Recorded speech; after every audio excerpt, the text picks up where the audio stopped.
মাতৃভূমি cup football tournament 2024 আজকের match মুখোমুখি ডিমারেজি ওয়ারিয়ার এফসি বনাম মথুরাপুর এফসি। আজকের ম্যাচ লাল জার্সিতে রয়েছে ডিমারেজি ওয়ারিয়ার এফসি এবং রেডিয়াম গ্রিন জার্সিতে রয়েছে মথুরাপুর এফসি। আপনারা লক্ষ্য করছেন আজকের ম্যাচ দলাই বাম নিত্যানন্দ বহুমুখী বিদ্যালয়ের খেলার মাঠে আজকে দ্বিতীয় রাউন্ডের চতুর্থ ম্যাচ। এতে মুখোমুখি ডিমারেজি ওয়ারিয়ার এফসি লাল জার্সিতে এবং মথুরাপুর এফসি রেডিয়াম গ্রিন অর্থাৎ সবুজ জার্সিতে রয়েছেন মথুরাপুর এফসি। মথুরাপুর এফসির প্রথম গোল হয় 10 মিনিটে এবং তৃতীয় গোল হয় 14 মিনিটে এবং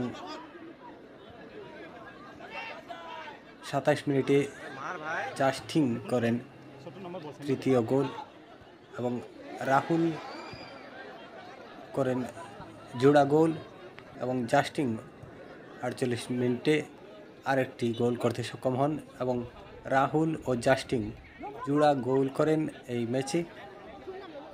এবং খেলার দ্বিতীয়ার্ধের শেষের দিকে ডিমারেজি ওয়ারিয়ার গোল পরিশোধ করে দুটি গোল করতে সক্ষম হয়। রোহিত করেন 54 মিনিটে এবং গ্লোরি পেনাল্টি শট করেন এবং 59 মিনিটে এবং খেলার ফলাফল দাঁড়ায় 4-2 গোল এবং 4-2 গোলে ডিমারেজি এফসিকে হারিয়ে মথুরাপুর এফসি চতুর্থ দল হিসাবে কোয়ার্টার ফাইনালে প্রবেশ করলো। আজকের ম্যাচে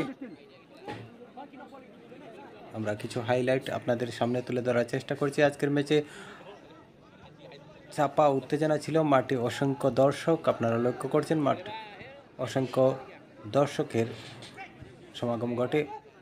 এবছর কিন্তু গত বছর যে টুর্নামেন্ট হয়েছিল তার থেকে বেশি দর্শক সমাগম ঘটেছে।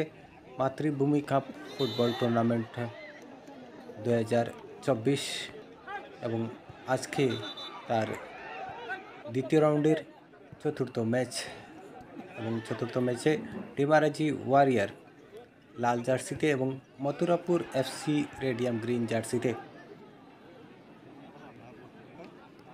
মাঠে চাপা উত্তেজনা, আজকে টান উত্তেজনাপূর্ণ এই ম্যাচে মূল রেফারি হিসাবে দায়িত্ব পালন করছেন কমরুজ্জামান লস্কর এবং সহকারী রেফার্স রয়েছেন ইজাজ লস্কর, প্রবীণ বর্মন এবং চতুর্থ রেফারি হিসাবে রয়েছেন এলমিন খাসিয়া।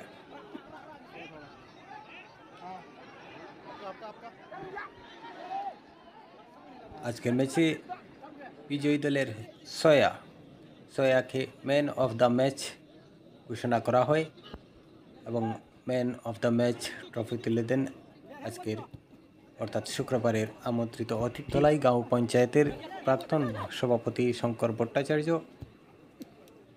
প্রিয় দর্শক, আজকের ম্যাচে কিন্তু দাপট জমিয়ে রাখতে পারেনি ডিমারেজি ওয়ারিয়ার, কিন্তু প্রথম রাউন্ডের তাদের ম্যাচে কিন্তু ডিমারেজি ওয়ারিয়ার ভালো প্রদর্শন করেছিল, কিন্তু আজকে মথুরাপুর এফসির সঙ্গে তাদের ম্যাচে কিন্তু তারা প্রথমার্ধে কিন্তু 3 গোলে পিছিয়ে থাকে এবং ম্যাচের দ্বিতীয়ার্ধের 48 মিনিটে আবারও জাস্টিং তার আরেকটি গোল করেন। রাহুল এবং জাস্টিং জোড়া গোল করেন এবং জোড়া গোলে কিন্তু 4-2 গোলে পিছিয়ে থাকে ডিমারেজি ওয়ারিয়ার। ডিমারেজি ওয়ারিয়ার 2 গোল করতে সক্ষম হয়, এরপর কিন্তু ম্যাচের সমাপ্তি ঘটে।